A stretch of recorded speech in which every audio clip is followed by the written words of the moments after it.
So let's work on the pages. Here in the source folder, I'll add a new pages folder, which will hold the components that are loaded as pages through routing. It's not a must-do to use a pages folder for that, but I like to set those components apart from the other components which are not loaded as pages. That's just personal preference though. And in there, I'll actually add two subfolders, a coaches subfolder and a requests subfolder, because these are the two main features we have in this app, and we'll have different pages for these different features.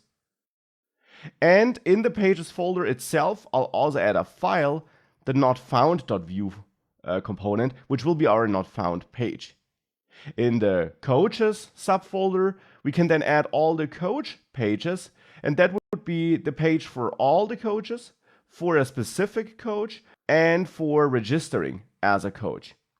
And for requests, the pages will be the contact page here and the open requests page. So let's start with the coaches pages. Here I want to have a coaches list.view component, a coach detail.view component, and a coach registration.view component. In requests, that would be contact coach.view and requests received.view. Now, obviously, how you name these files, how you name these components is 100% up to you. You don't have to use the same naming I do here. It's just my personal preference, not something you have to use. Now, all these components are created. Obviously, though, they're all empty. Nonetheless, we can wire them up to the router file already and then fill them with live step by step. So for that, here in router.js, I'm going to import all those page components, like the coach detail component from /pages, coaches, coach detail.view, and well, all the other files as well, coaches list from pages, coaches, coaches list.view, and coach registration from the pages, coaches, coach registration.view file, import contact coach from pages, requests contact coach.view, and import requests received from /pages requests received.view. And last but not least, import not found from pages not found.view. Okay, these are all the components. So now we can wire them up to the routes. For the /coaches route, we want to load the coaches list component. For coaches ID, that would be the coach detail component. For contacting a coach, that would be the contact coach component.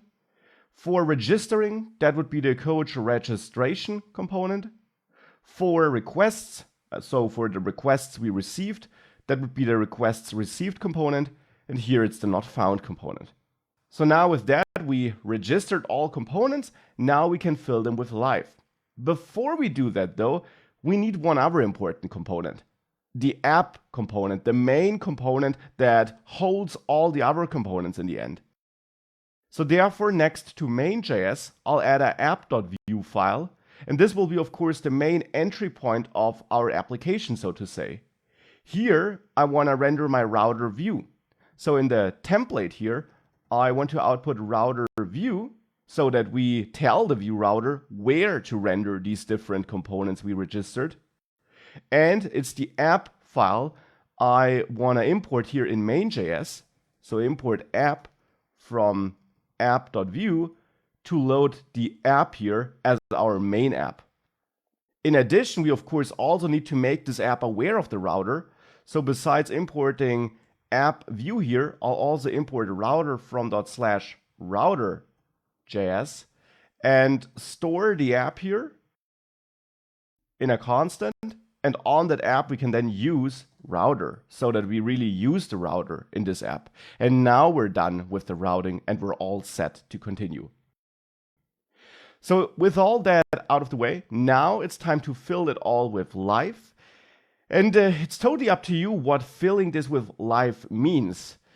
We'll definitely need a couple of different things here, but in the end, I would say that when we visit just our domain, we redirect to /coaches. So that is probably the first page we're going to see if we use this page, this application in a normal way.